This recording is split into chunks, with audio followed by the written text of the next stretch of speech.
Hello followers and welcome back to my Minecraft tutorial. This is episode 54 and in today's episode we're going to be looking at the different logic gates within Redstone in Minecraft. So there are 8 different logic gates in Minecraft and we're going to go through each of them today. We're going to talk about what they do and some practical examples of them.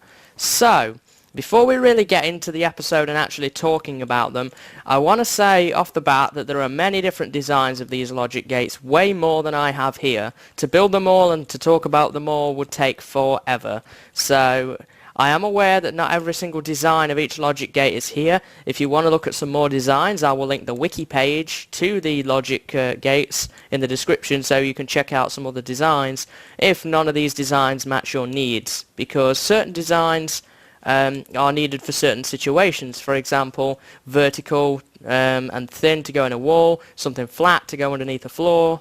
So I've got a bunch of examples here which should cover you for the most part, but if you want to have a look at some other designs, maybe save on some resources or have a practice with some other logic gates, then I will link all of that in the description. So as I said at the start of the video, there are 8 different logic gates. They're really not that hard to understand, honestly. If you understand inputs and outputs, you will pretty much get the hang of this. So, the first one is the NOT gate. I'll let you into a little secret. We've already covered this one. We covered this in the Redstone Torch episode. So, quick recap. NOT gate is basically an inverter. So, as you can see here, we have a redstone torch on the side of a block, and then the redstone dust coming out of it into a piston which is currently on. If I flip the switch, it turns it off. It inverts the signal.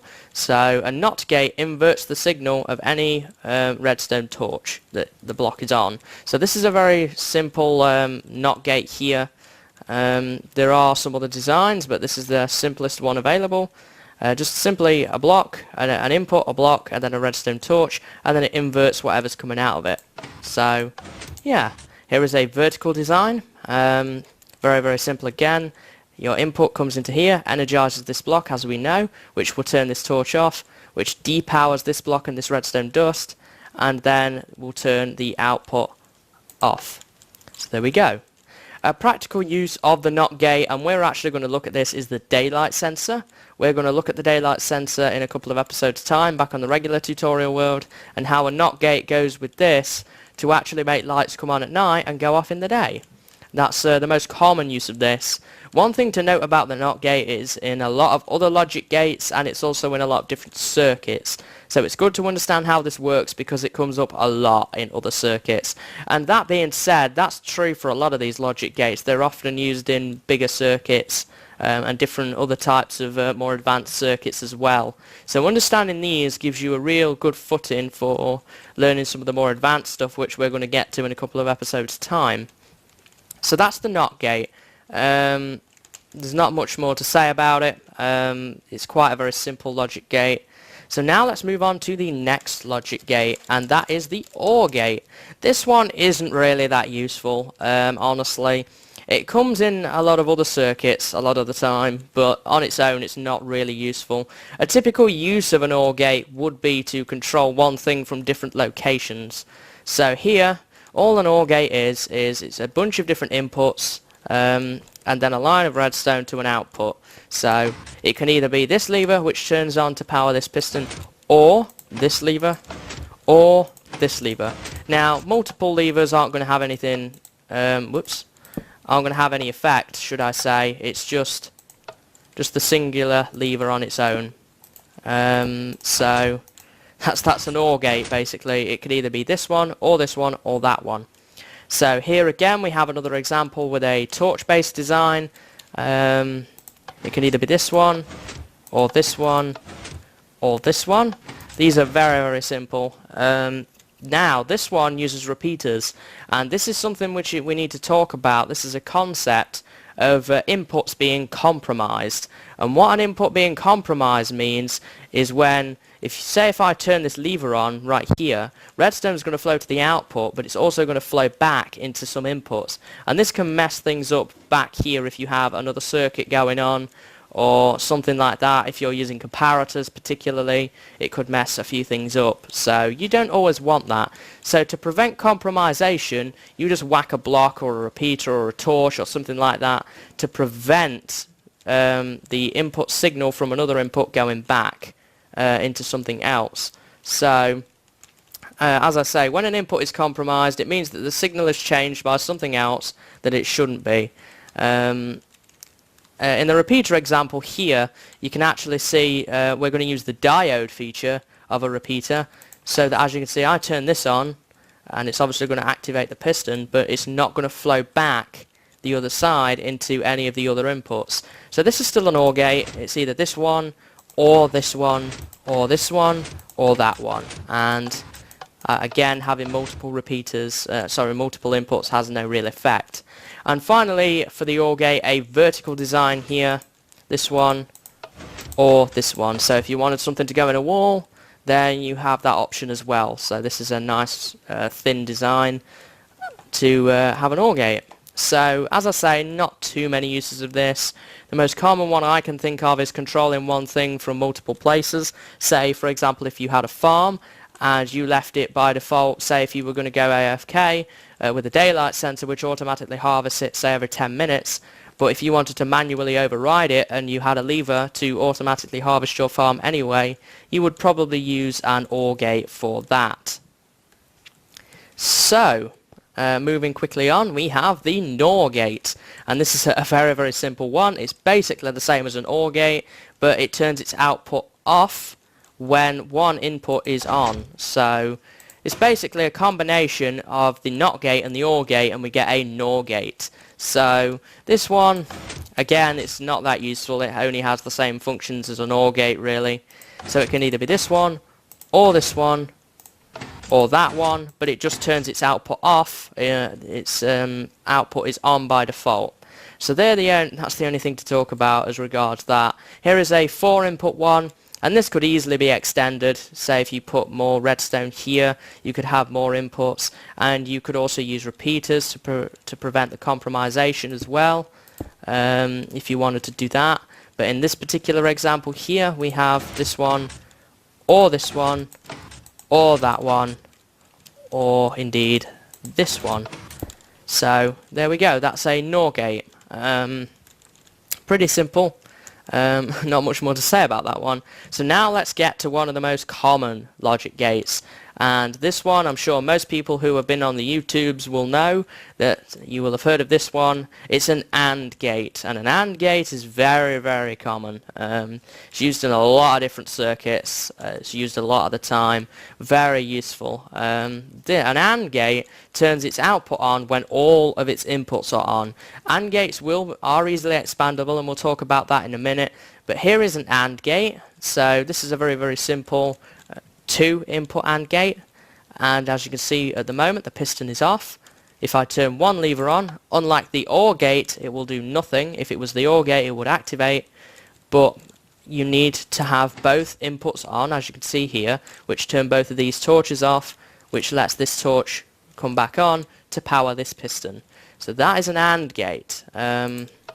Very, very useful logic gate. A common use of this would be a manual override switch or a lock-in mechanism, which is a very, very common use of it. Say if you have an iron door for your base, let's just whack an iron door on the end of this.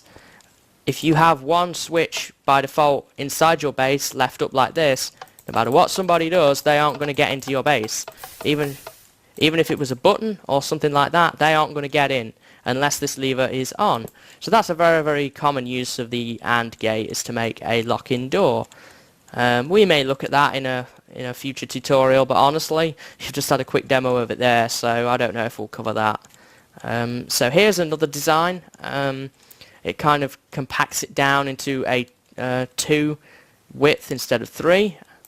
This one and this one both have to be activated for the piston to activate. Here is a piston-based version. This is a sticky piston right here, and you need to obviously power the repeater, and we know that a repeater can push through a block, so you can actually use the piston to push the block in to complete the circuit. So both inputs have to be on that way. Here is a vertical version, though technically not an AND gate. This is a NAND gate, and we'll look at a NAND gate in a few minutes. But this is a vertical version if you wanted to do something like this. There's more compact vertical versions, but there is this one. Both have to be on in this case for the piston to turn off, which we will talk about in a minute, but there's a vertical version. Here is a slightly smaller vertical version. Again, both inputs have to be on for the output to be on. And here is another one, which is only one tall. As you can see here, we are using a piston, a sticky piston here, to block this by default so that the wire can't connect. Remember when we spoke about the redstone squiggle? That is used here. We can power this, but it's going to have no effect because redstone dust cannot push through a block. So you need to remove the piston. There's a bit of redstone in here to connect it up. So there's another version, another piston-based vertical version. Again, right here we have a sticky piston which pulls the block up. Then this guy here powers the repeater which pushes it through the block to your output. So you've got another vertical version there. Here is one which uses 3 inputs instead of 2. So all 3 have to be turned off for your output to turn on. So here is a comparator based version as well if you want to use a comparator. First time you need to have something to compare it with, so you use this one and you have this little inverter here, then little NOT gate, and then you will have a comparator based version like that. So there are all the different versions. Now, one big problem people have with AND gates and logic gates in general is being able to use these but on a bigger scale, say more than 3 inputs. And people get very confused and they start pulling out inputs and outputs and putting them everywhere.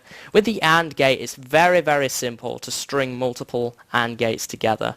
Here is a 3 version similar to that one over there, but it's easily extendable.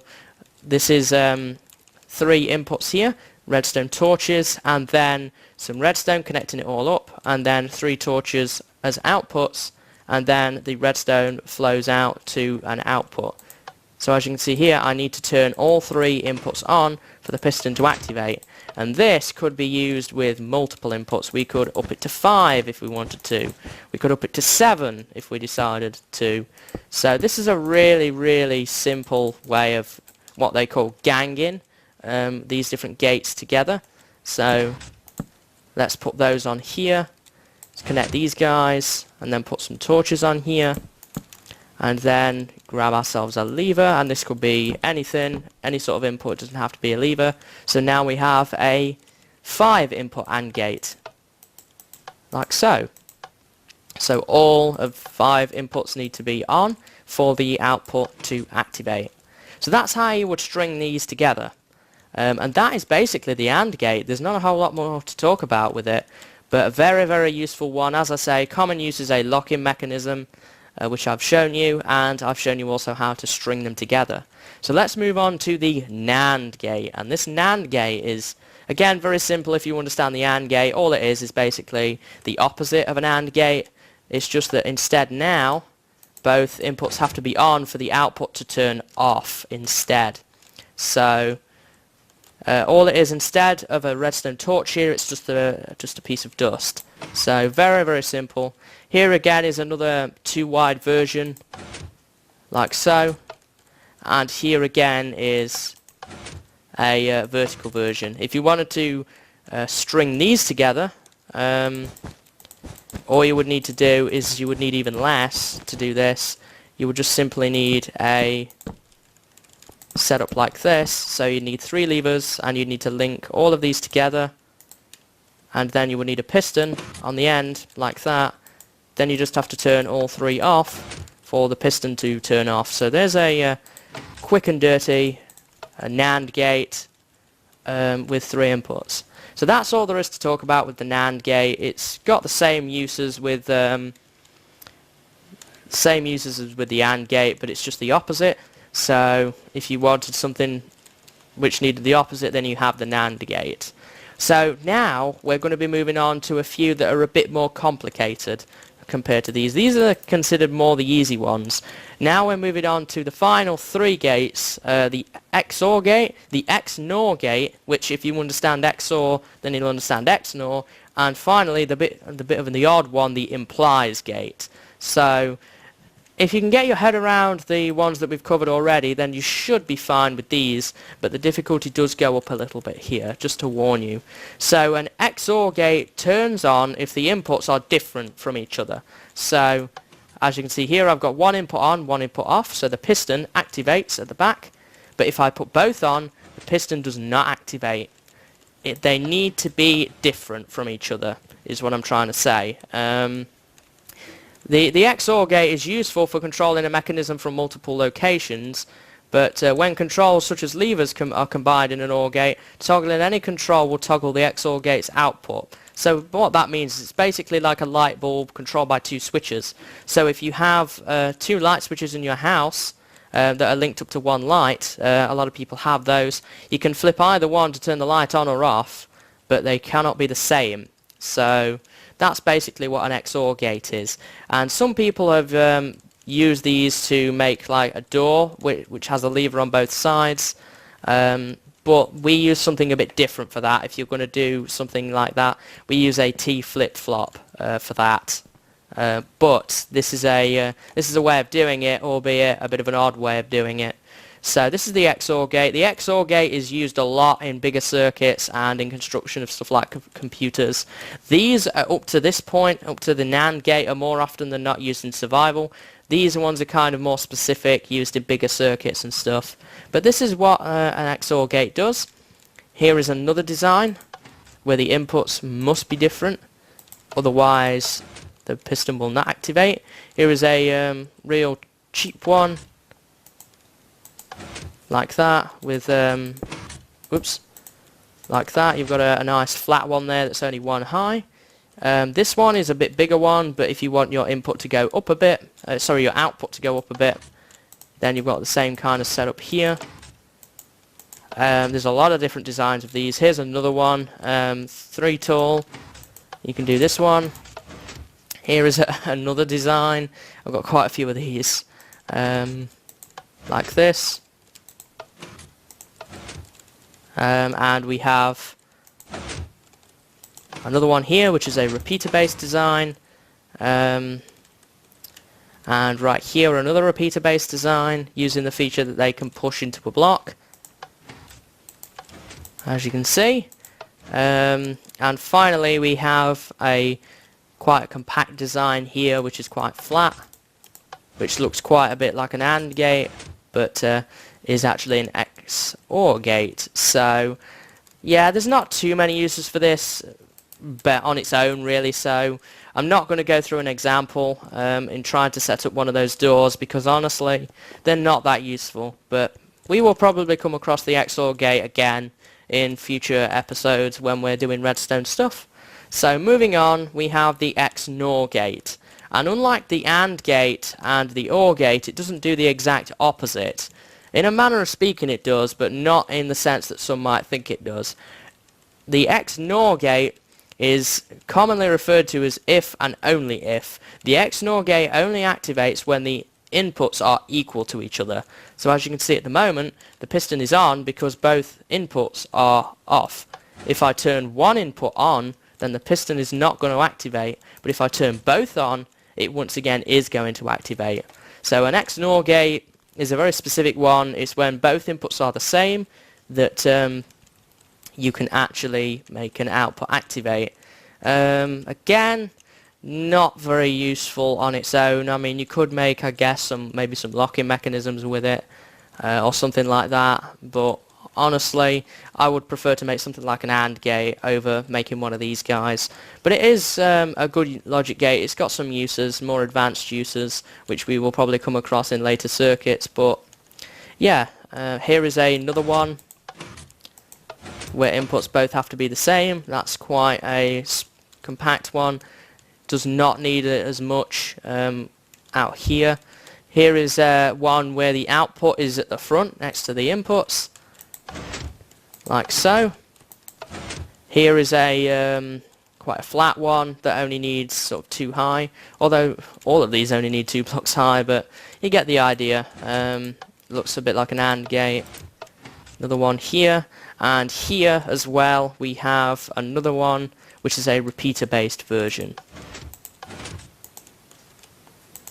So there we go. That is the XNOR gate.